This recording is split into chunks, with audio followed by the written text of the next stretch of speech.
So how many days were you there altogether? Days on the ground, 9. 9 days in Egypt. In Egypt, in Cairo. Yes, 9 days. 9 days of actions. When you say actions, what other than being stuck in your hotel? I mean, demonstrations. I mean, there were ongoing meetings, impromptu, hidden meetings, even though they weren't really hidden. But demonstrations. There was a demonstration at the U.S. Embassy, which was extremely disappointing and disillusioning for me to witness what happened there, like on the property of my own government. why is that? Because two of the Michigan Peace Team members went there.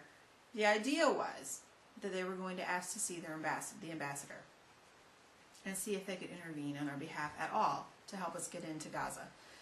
But as soon as they showed up on embassy property, they were immediately put into a pen. It's like all the police were there, even Egyptian military were there on the grounds. And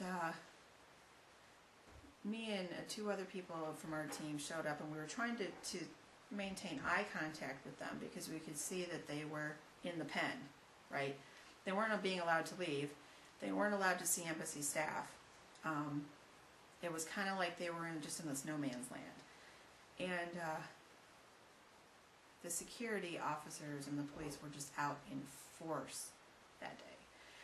And so we're across the street and we're trying to maintain eye contact with our people. And as more and more people are showing up there, they're getting thrown into the pen. And we saw people physically manhandled by the police.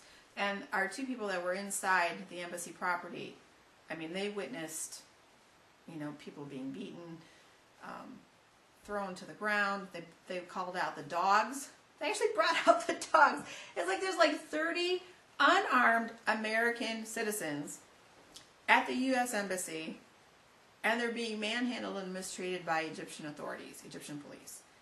And in my mind, could not comprehend how it was that this was happening, and that U.S. Embassy staff didn't even have the decency to come out and check on the situation to make sure that anyone was okay or whatever, because at the French embassy, 300 French marchers went to the embassy to see their ambassador and wanted to stage a peaceful protest there, a demonstration there. And they had tents and sleeping bags and all of this, and the ambassador let them camp right on French embassy property. In fact, he slept on the pavement with them one night. He gave them access to the restrooms, gave them access to the kitchen facilities. So for 7 days, 300 Frenchmen are camped out at the French embassy with no incident. Okay, no roughhousing, no nothing. 30 of us show up to our embassy, and you would think that we were like right in the heart of a conflict zone. And there was one point, we were still across the street, and there was this one man. His last name was Saeed, and he's the head of the Egyptian police. And I'm telling you, those movies, you see those movies on TV where there's the man who is sitting in the shadows smoking cigarettes and his cronies are in the light torturing someone? This guy was the guy in the shadows smoking the cigarettes who's in charge of the whole thing. He was really scary. Tall, wearing a black suit, black sunglasses, balding head. I mean, he must have been 6'5", huge guy. And all he knew how to do was scream. And at one point, I mean, I'm terrified, at equal times terrified yet angry. Because it's him and about 15 other guys that are trying to herd us down the street so that we can't maintain eye contact with our people. And I'm standing here, and he comes up to me, and he's standing right here, just close enough to not be touching me, but right in my space. And he's screaming in my ear, he's towering above me, screaming in my ear to move, move, you can't stay here, move. In English? In English. And I'm getting mad. It's like I want to watch and make sure that my people across the street are okay. And so I look at him and I say, I want to take a photograph. Let me take a photograph. I'm a tourist and I want to take a photograph. And there was this a sculpture along the Nile River, and I'm like trying to think of any ploy I can to keep us from having to be herded down the street to maintain contact with our people.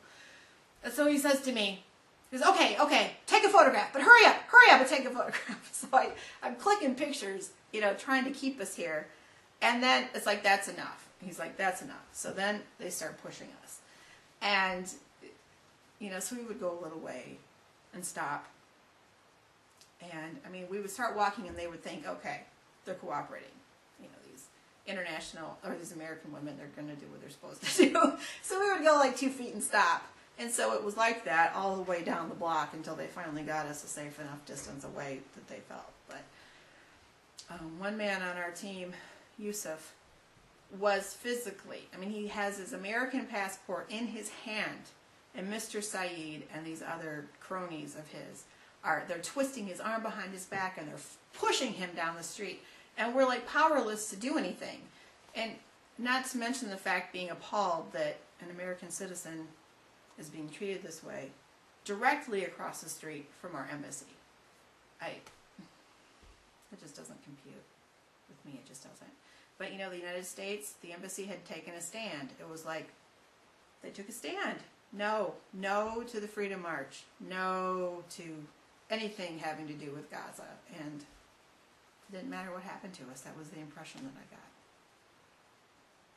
So they didn't even bring a cup of water out for you. Nope. There was one woman in the corral, in the pen, who was Canadian. And she actually had been roughed up by some of the Egyptian police.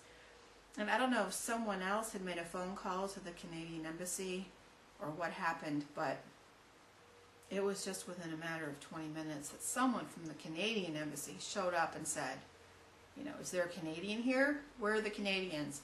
And ushered them right off the property. And, like to safety, so to speak. And it's like, how come all these other countries can treat their people more humanely than our own country? So how many total people came to the protest at the U.S. Embassy? Well, the number of people who were actually on the property were about 30. The number that actually got in before they closed off access. The number of us who were on the street watching, probably another 30 to 40. It doesn't sound like a very big, threatening crowd to me. No. We're mostly women. It was just kind of funny. It's like, what were they afraid of? That was like it's like, what are they afraid of? What goes on in your mind as far as, just thinking about your country and your embassy?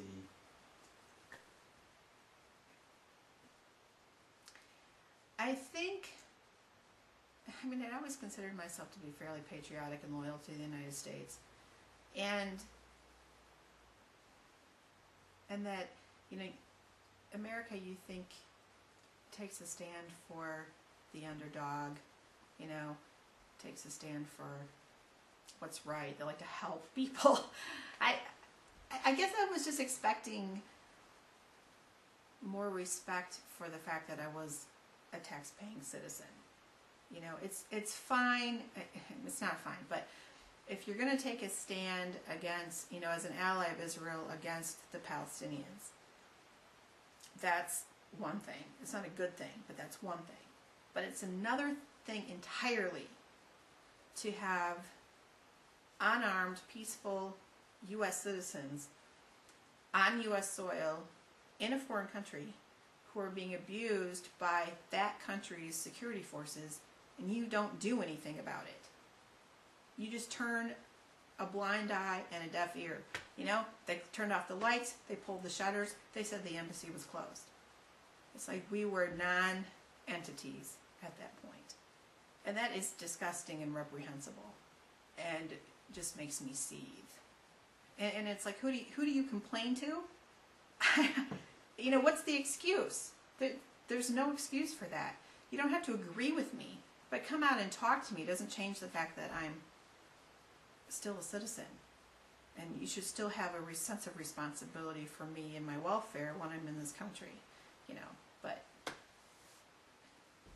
anger is the only thing that I can say about that.